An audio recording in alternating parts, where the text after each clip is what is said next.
Hello and welcome to this month's vlog.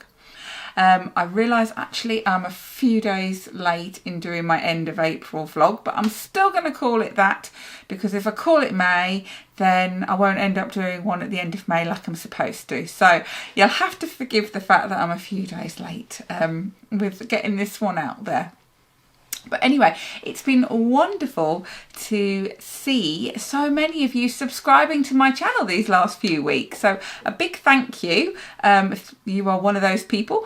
And yeah, it's great that you've come to join me. Now, you may have just found me randomly through a search and a video and not actually know anything about me.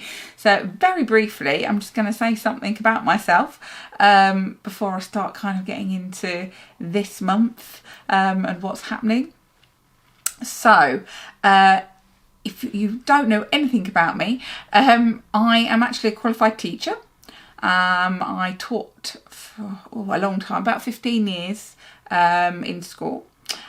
Before having my own children. I have twins, and when I had them I kind of took a step back from my job and started to build up my art business at the same time as having twins. Slightly crazy, yes I know. I still remember taking them about on a 5-hour journey to an exhibition when they were about 18 months old and coming back in the same day. I must have been slightly crazy looking back, but it didn't feel like it at the time. But anyway, that's a story for another day. But I took a love to coloured pencils back in about 2010, I'd say. This was even before I had my kids. I started using them, and I've always loved animals. I grew up on a farm, so I've always had a passion for animals, and I've combined my love of animals, coloured pencils and teaching all together, and about just over a year ago I kind of set up my own online teaching school and offer tutorials, video tutorials, got some written tutorials, and I also started, yes, over a year ago now, I started my monthly membership, which I absolutely love. It's one of my most favourite parts of my job, being able to work with students, creating videos that they love, what they want to draw basically, and then I have some students who I also do one-to-one feedback with, which is also another highlight of what I do. So that's, I could go on for ages about myself, but I'm not going to in this video. I'm sure some of you probably have picked up things about me anyway, if you've been following me for a while, but that's kind of me in a little nutshell. I'm a coloured pencil freak, maybe. I have a gazillion coloured pencils. I love teaching, that's my passion, and yeah, I love my family and animals, and yeah, that's me. So anyway, welcome.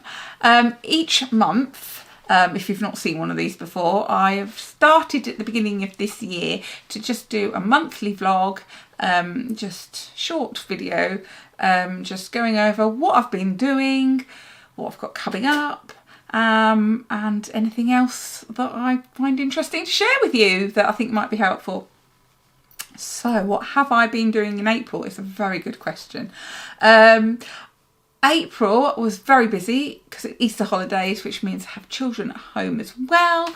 So trying to work around them is always tiring, should we say. It's a bit more challenging because it's always that mum guilt, and be fully amazing at both things and fully present at both things. And yeah, any working parent out there, I'm sure, feels exactly the same way. So anyway, yes, April was pretty busy. I was doing some preparation for something that I've got coming up. I'm very fortunate that the lovely Anne Coolberg is going to be hosting me again to do some workshops, which is amazing. I was lucky enough to teach one at the beginning of the year of a tiger. Some of you may remember. And I was invited back. And this time, instead of it just being like about one big picture, it's going to be a series of 5 different wildlife textures, with one a week over 5 weeks, which is nice. Rather than trying to cram it all in at once, they're going to be spread out. And we're going to look at 5 different textures. But anyway, I was very busy because I had a deadline to get my pictures in of what I was doing, you know, and all the rest of it. So I was frantically doing that and finishing when the children were actually on holiday. A bit of a mad, crazy time. Mazy time? Mad and crazy together. But I thought I would share with you today some of the little pictures that I have done, that I've got here. So we have got an elephant skin. It's going to be the first one. You can see that. Now if I hold it up to the camera, is it going to zoom in is the question. Can you see it? Yeah, there we go. So we're going to do this amazing elephant texture. Now I love elephants and I love drawing elephants and I love the texture of their skin. I find quite fascinating.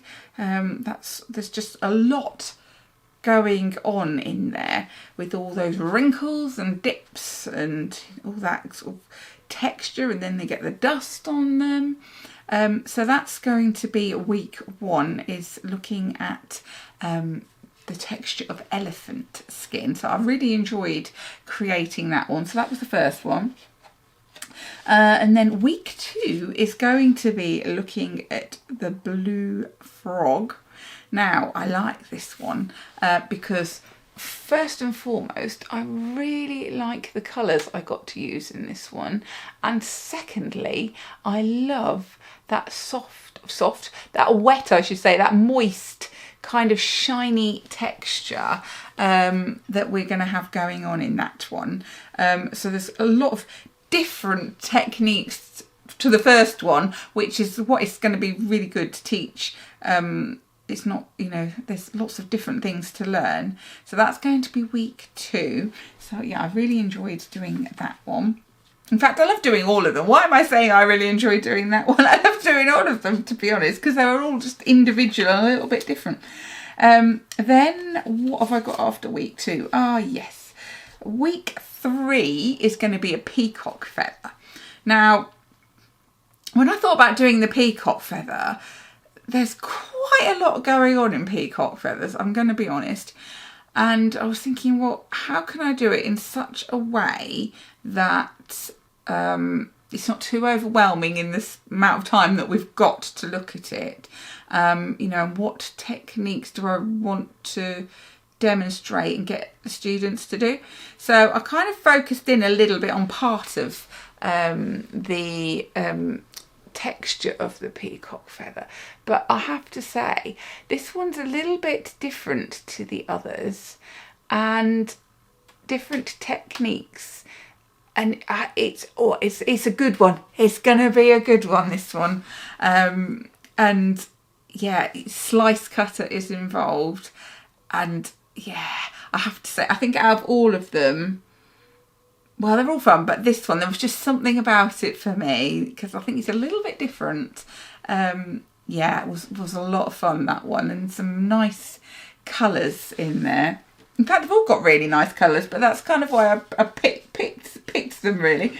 Oh dear, I'm dropping everything, that in my usual fashion.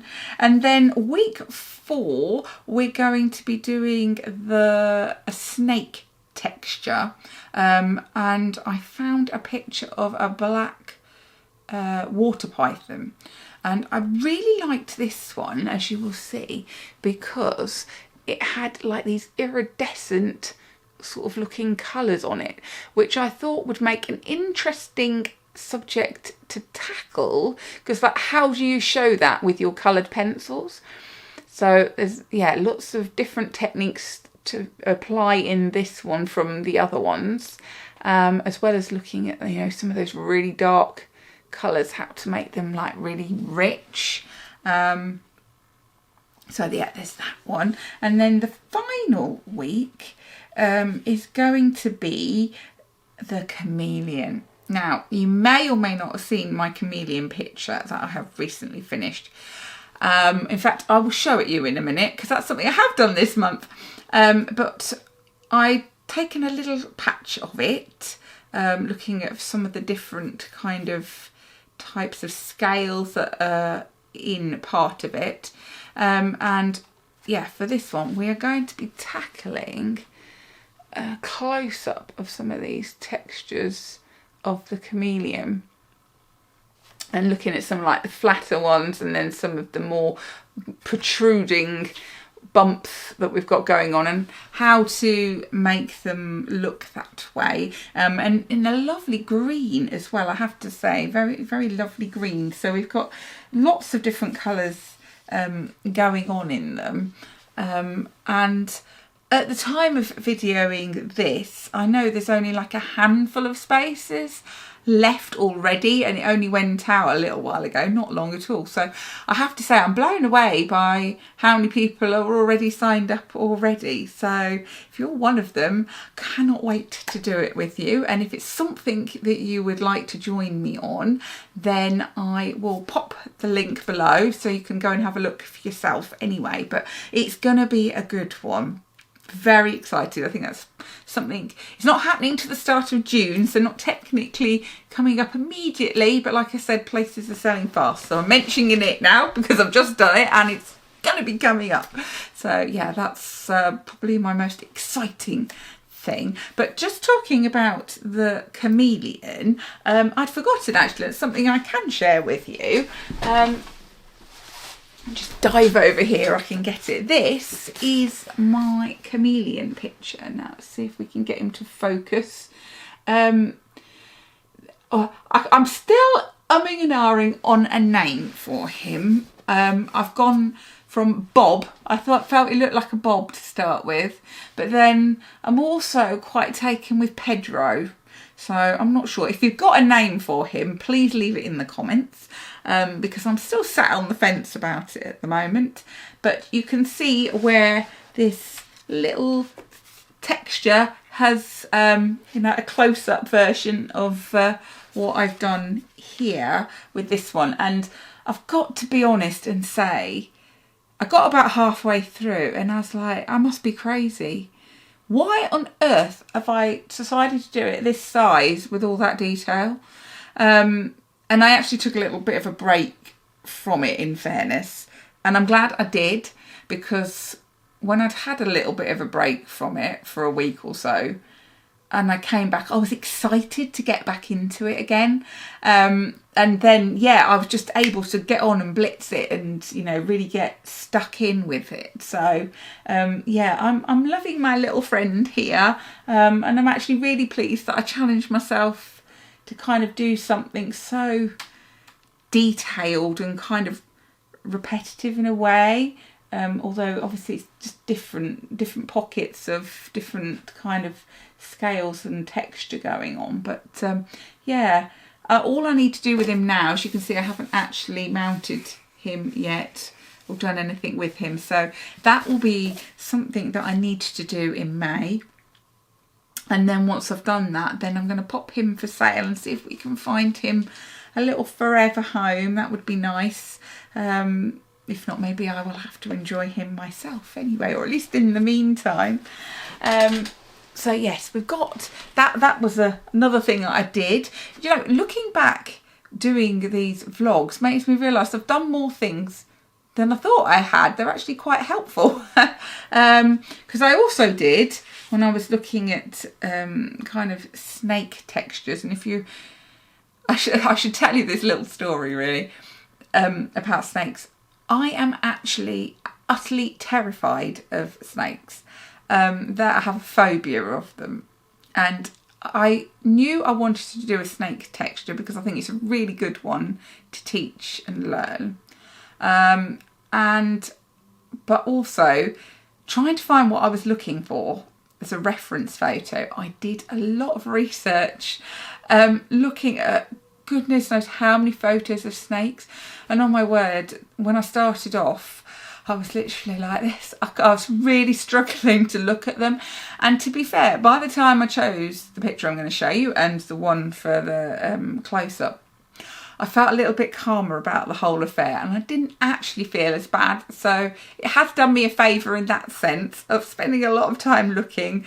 As I'm not saying my phobia is gone, because it hasn't, but I felt a little bit better about it. But I did a small little study anyway of a snake. Let's see if we can get it to stay focused so I can show you. So here's a little snake. I like this one because of the colours in it. That's why I did it. And actually I did this one really quickly. And for me that's quite amazing, because normally I sort of like to take my time. But yeah, that was a nice little study there for that one. So that's good.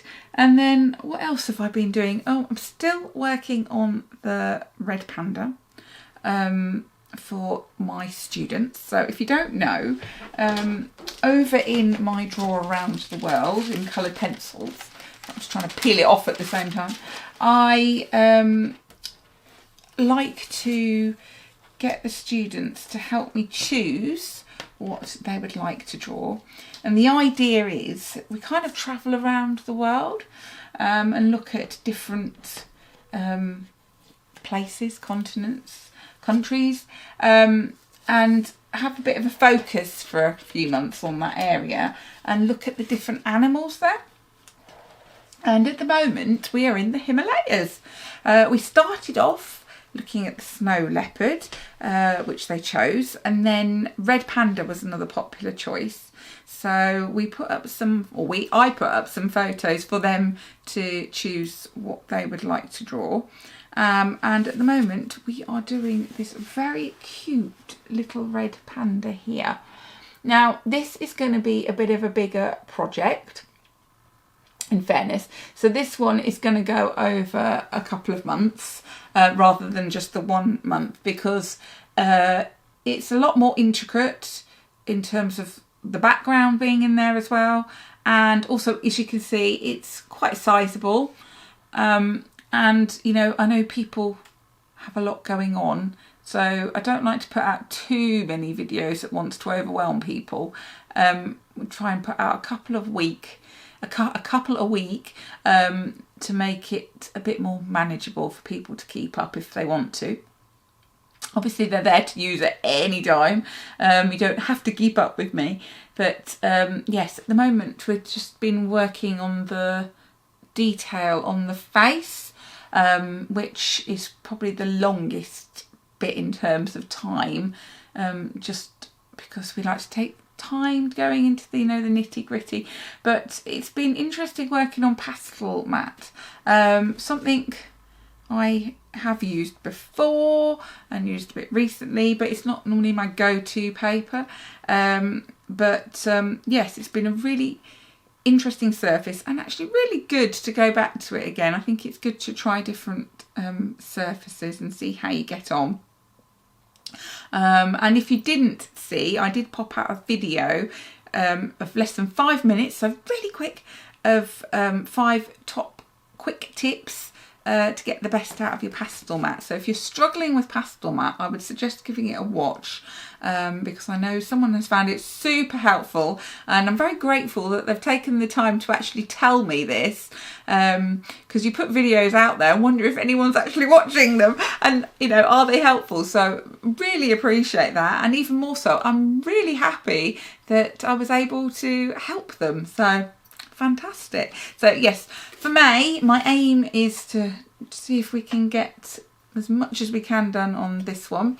Once I've got in this dark bit under here and kind of put the bit of the details on here, then hopefully we'll be able to kind of crack on with that background and the tail that we've got going on there. So yeah, I'm really enjoying this one, and I hope everyone else is too.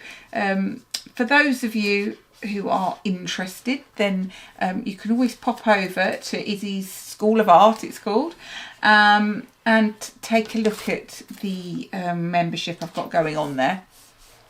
I've still got a free 10-day trial on there at the moment. So if you want to see what it is all about, then you can do, and then you can, if you love it, you can stay and join, or if you find it's not for you, that's totally fine. You can just say you don't want to continue anymore. But there is lots of tutorials there that you can choose from. Whatever I do stays there for you to dip into different animals when you want to. So yeah, do pop over and take a look if that's something that you think you might enjoy joining me in. Now, what else has been going on? I don't know really. I feel like April's gone in a bit of a blur, like every other month this year. It's just, time is going so quickly, isn't it? Yeah, I've got lots of things in May. Some of them I can't share with you, you know, secrets, commissions and such like. But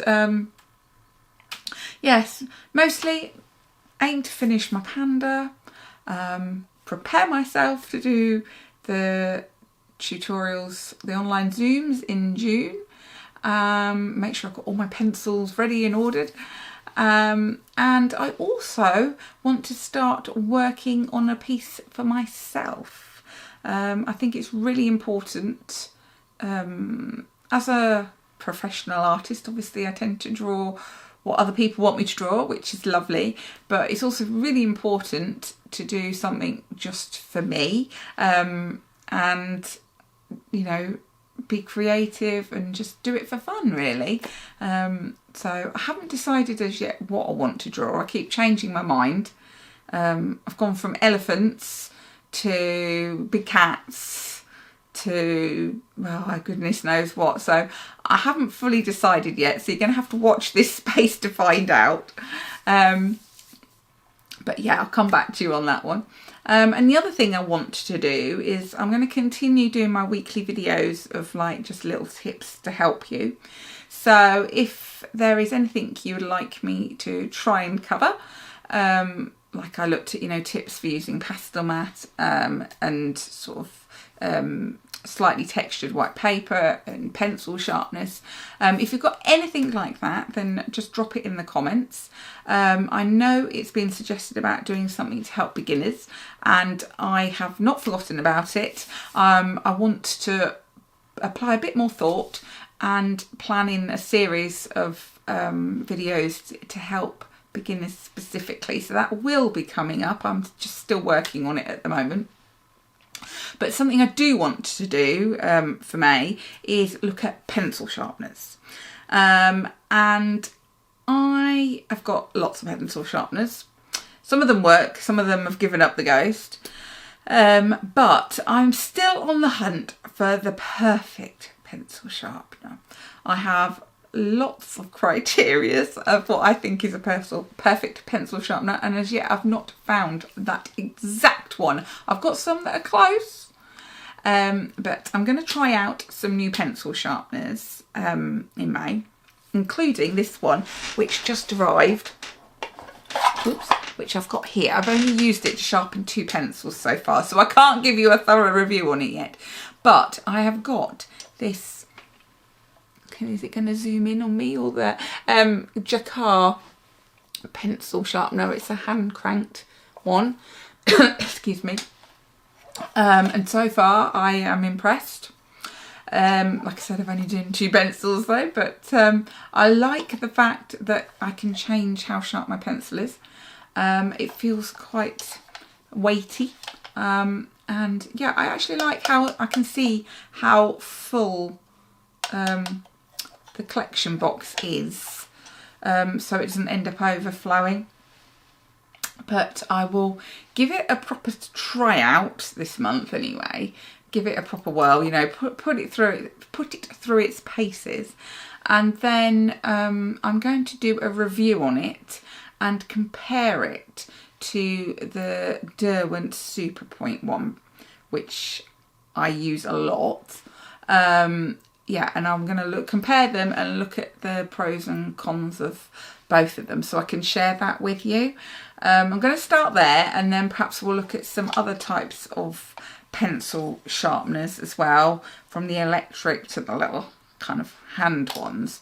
But yeah, I'll do a few on those, but I want to test out a few sharpeners first. And yeah, just put them through their paces, ones I haven't got, so I can feed that back to you. And I have to say thank you for those of you who've let me know what sharpeners you use. It's been interesting hearing which ones. Everyone's got completely different ones, and yeah, that's great. So it's given me a lot to add to my collection if I want to. I won't go too crazy though. But yeah, well, I shall be coming back to you on that one soon anyway. So that is pretty much a wrap for April.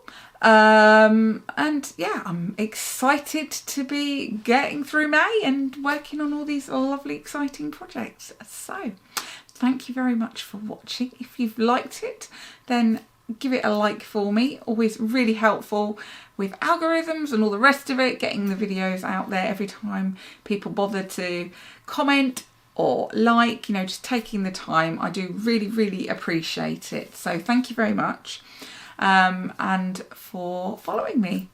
But yeah, I will look forward to putting my face in front of the camera in my next vlog at the end of May. So if I don't see you before in one of my other videos, then I will see you then. Take care. Bye for now.